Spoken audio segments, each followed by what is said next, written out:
Hello friends, I am Chauhan MB. Today we are learn the bridge course of the 10th class English activity number 1 statement 8. In this statement you are reading skill is very important. You are firstly read carefully and writes its central idea. They are giving the instructions about.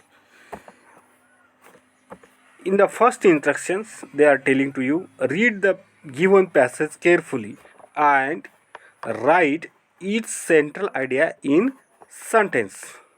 Read read the given passage carefully and write its central idea in sentences. हा paragraph आपणाला वाचायचे आणि त्याची काय करायची आहे, फक्त एका लाईनमध्ये सेंट्रल आयडिया आपणाला लिहायची आहे. बरोबर आहे.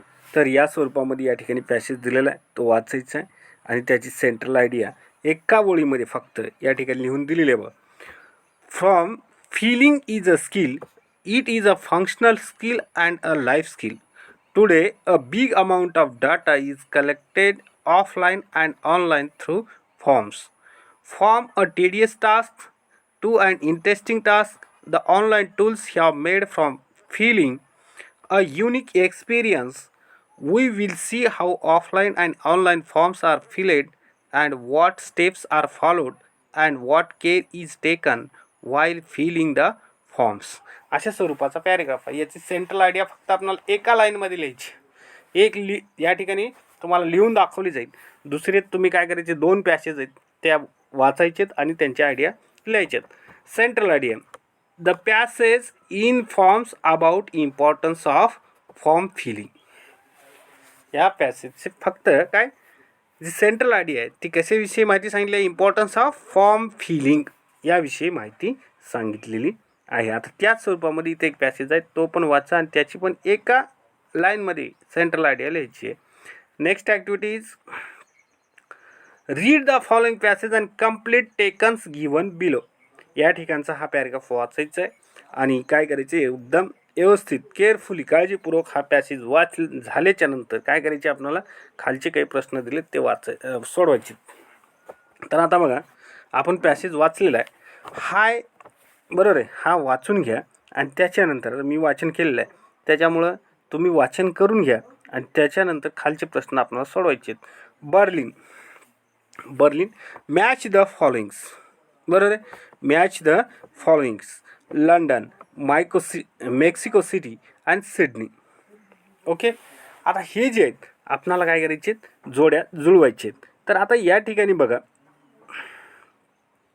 हाय Lucia, how are you? It was so nice to meet you last week in Sydney at the sales meetings. How was the rest of your trip? Met in Sydney. Sales. आता लक्षात घ्या, ही जी point आहेत महत्त्वाचे आहेत हेच पुढे प्रश्नामध्ये. Did you see any kangaroos? I hope you got home to Mexico City okay. Anyway, I have the documents about the New Berlin office. We were going to be open in 3 months. In 3 months. I moved here from London just last week. There are very nice offices and locations is perfect. There are lots of restaurants, cafes, banks in area. There is also public transport. We are next to U-Bahn. U-Bahn, that is the name of the metro here. U-Bahn is the metro's name. Maybe you can come and see them one day. I would love to show you Berlin, especially in the winter. You said you have never seen snow. You will see lots here. Here's a photo of you and me at the restaurant in Sydney. That was a very fun night. Remember the singing Englishman crazy? Please send me any other photos you have of that night. Good memories. Please give me your email address and I will send you the documents by for नाव Michel. आता Berlin हे काय हो? Michel and Lucia met here. कुठे भेटले? सिडनीमध्ये. बरोबर आहे. Sydney ह्या चारची जोडी कुठं लागेल? ए सोबत लागेल. बरोबर आहे. Michel's new offices are here Berlin. मिखेलचं न्यू ऑफिस कुठं आहे? आता बर्लिनला आहे. London. Michel use to live here. Okay, London. And Lucia lives here, Mexico City. तर आता ध्यानात घ्या, बर्लिनची जोडी आहे इकडं बी, लंडनची आहे सी, मेक्सिको सिटीची आहे डी आणि सिडनीची आहे ए या स्वरूपामध्ये. आता true and false. Michel and Lucia were friends from school. No, this sentence is false. हे काय? एक नंबरचं ट्रू आणि फॉल्स सांगा म्हणायला लागले. आता बघा, Michel and Lucia were friends from school. हे शाळेतूनच मैत्रिणी होते किंवा मित्र होते का? नाही. तर कधी? हे सेल्स डिपार्टमेंटमध्ये गेल्याच्या नंतर यांची मैत्री झाली, म्हणजे हे फॉल्स आहे. They work for a company that sells things. Correct. हे सेल्स थिंग्सच्याच कंपनीमध्ये काम करायला लागले, हे करेक्ट आहे, म्हणजे हे ट्रू आहे. The new offices are in every good locations. Correct. True आहे. There is a metro next of the offices. Correct. म्हणजे एक फक्त रॉंग आहे. कोणतं? एक नंबर. बाकीचे तिन्ही बरोबर आहेत. बरोबर आहे. आता सेकंड नंबर ॲक्टिव्हिटी बघा. हा पण पॅसेज तुम्हाला व्यवस्थितरित्या वाचून घ्यायचा आहे. बरोबर आहे. आणि हा वाचून घेतल्याच्या नंतर जसे आपण वरचे प्रश्न सोडवले तसेच या पण पॅसेजचे प्रश्न सोडवायचे. श्रीली, लाऊडली. श्रीली म्हणजे किंचाळणी, लाऊडली. बरोबर आहे. त्याच्यानंतर अपब्रेडिंग, स्कोल्डिंग. ओके. आता त्याच्या पुढे बघा, whether true and false. The young seagull was not confident about the ability of his wings. Correct आहे. यंग सीगलला त्याच्याविषयी नव्हतीच. बरोबर. ॲबिलिटी जी क्षमता आहेत त्याच्याविषयी कॉन्फिडन्स किंवा आत्मविश्वास त्याला नव्हता. आपल्या पंखाविषयी त्याला आत्मविश्वास नव्हता, म्हणून तो उडत नव्हता.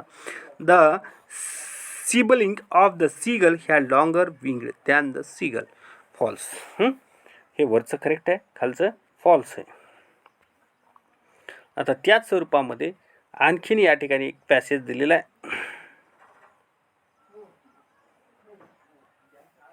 आता या ठिकाणी सुद्धा ट्रू अँड फॉल्स तुम्हाला दिले आहे. हा पॅसेज आपल्याला वाचायचा आहे आणि त्या पॅसेजवर आधारित, खूप सोपं आहे. पॅसेज वाचल्या लक्षात यायला लागले. त्याच्यामुळं या ठिकाणचे सुद्धा ट्रू आणि फॉल्स जसे आपण वर सांगितले त्या स्वरूपामध्ये सांगा. आणि महत्त्वाचं म्हणजे हे जे प्रश्न आहेत आपल्या वहीमध्ये, नोटबुकमध्ये लिहून घ्या. बरं, त्याची उत्तरं पण लिहून घ्या. हा खूप महत्त्वाचा विषय आहे. जर उत्तरं सांगायची असतील तर पूर्ण सांगून टाकू, परंतु वहीमध्ये लिहून घ्या, जेणेकरून हे टेस्ट जर उद्याच्याला आपली जर या कोरोनाच्यामुळे जर 10वीची परीक्षा बोर्डची झाली नाही तर मग मात्र हेच आपणाला काय होतील, प्रश्न ग्राह्य धरले जातील.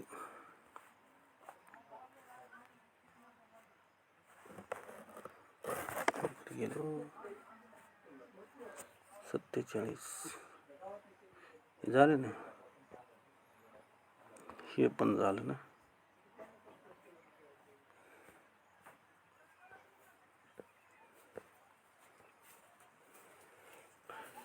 तर आपण या ठिकाणी आलो होतो.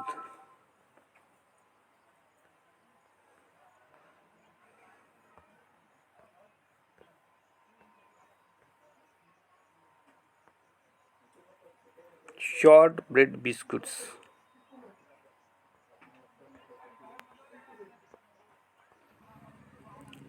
Ruskin Bond is an Indian author of British descent. Passage वाचून खाली लगेच प्रश्नाचे उत्तर द्यायचे. आपल्याला काही प्रश्न विचारलेले आहेत त्या प्रश्नाचे उत्तर द्यायचे.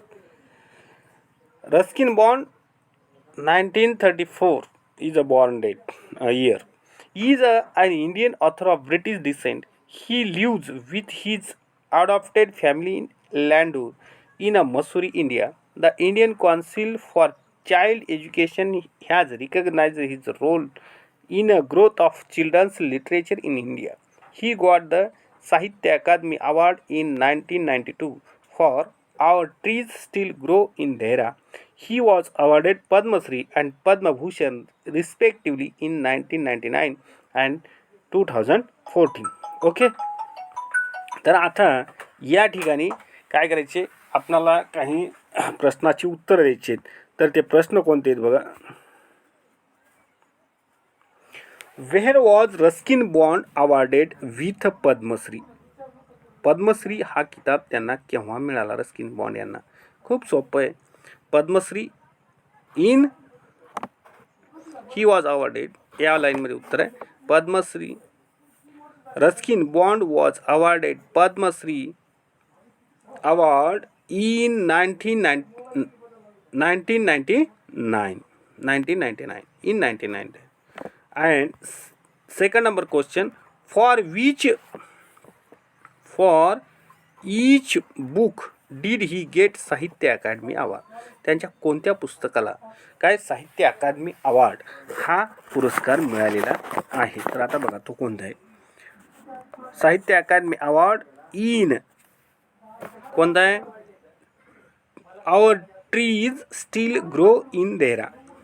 Our second number answer. Our trees still grow in Dehra. Correct. And the second number, last number question. Where did Ruskin Bond live? Ruskin Bond कोठे राहत होते या ठिकाणी दिलेलं आहे त्यांनी. दुसऱ्या लाईनमध्येच आहे उत्तर त्याचं. He lives with his adopted family in Landur in Mussoorie, India. In Landur, Mussoorie, India हे त्याचं काय उत्तर आहे. त्याच स्वरूपामध्ये तिसरा एक पॅराग्राफ दिलेला आहे, आपण घेतलेला आहे तो पण पहा. Read the given news to find out the answer of the given questions. खाली दिलेली न्यूज वाचा आणि प्रश्नाची उत्तरं शोधा. आता प्रश्न वर दिलेत पण अगोदर पॅसेज वाचून घेऊ आणि नंतर प्रश्नाची उत्तरं आपण बघू. Weather update cloudy intermittent India 1 hour 33 minutes ago. The national capital Delhi is likely to witness pre-monsoon showers on Friday. The Indian Meteorological Department, that's a short form IMD, said as per the IMD forecast, the conditions for the advance of monsoon over Delhi may not happen at least till the next 5 days. Delhi would start receiving the monsoon rains only by June 29 after a delayed onset over Kerala. आता या ठिकाणी काही प्रश्न दिलेत. What did IMD say? What did IMD say? IMDने काय सांगितलं. IMDने असं सांगितलेलं आहे. काय सांगितलं IMDने. In Delhi, the national capital city in Delhi, monsoon is coming at June 29. When will Delhi start receiving the monsoon rains? तर आता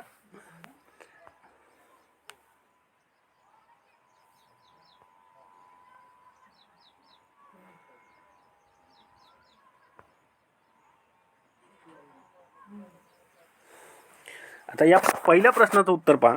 what did IMD say. IMD said weather update. Weather update सांगितलेलं आहे बरोबर आहे. दुसरं बघा आता 2 नंबरच्या प्रश्नाचं. When did Delhi start receiving the monsoon rains. आता दिल्लीमध्ये मान्सून केव्हा पोहोचेल त्याचं उत्तर शेवटच्या लाईनमध्ये आहे. Only by June at June 29. Okay. Third number. As per IMD forecast what will happen till next 5 days. बरोबर आहे. IMDने कोणता हवामानाविषयी अंदाज सांगितलेला आहे. बरोबर आहे. Will not happen till next 5 days. पुढची 5 दिवस ते घडणार नाही. तर तो कोणता आहे बघा या ठिकाणी दिलेला आहे. IMD सेड ॲज 3 नंबरच्या लाईनमध्ये उत्तर आहे. As per the IMD forecast the condition further advance of monsoons over Delhi may not happen at least the next 5 days. म्हणजे लाईन नंबर किती आहे. 5 नंबरच्या लाईनमध्ये त्याचं करेक्ट उत्तर आहे. At least till the next 5 days हे त्याचं उत्तर आहे. तर अशा पद्धतीने काय झालं आपण आजचे एवढ्या ॲक्टिव्हिटी घेतलेल्या आहेत. एवढ्या टोटल ॲक्टिव्हिटीज आपण नोटबुकमध्ये नोंद करा आणि आमच्या चॅनलला लाईक आणि सबस्क्राईब करा. धन्यवाद.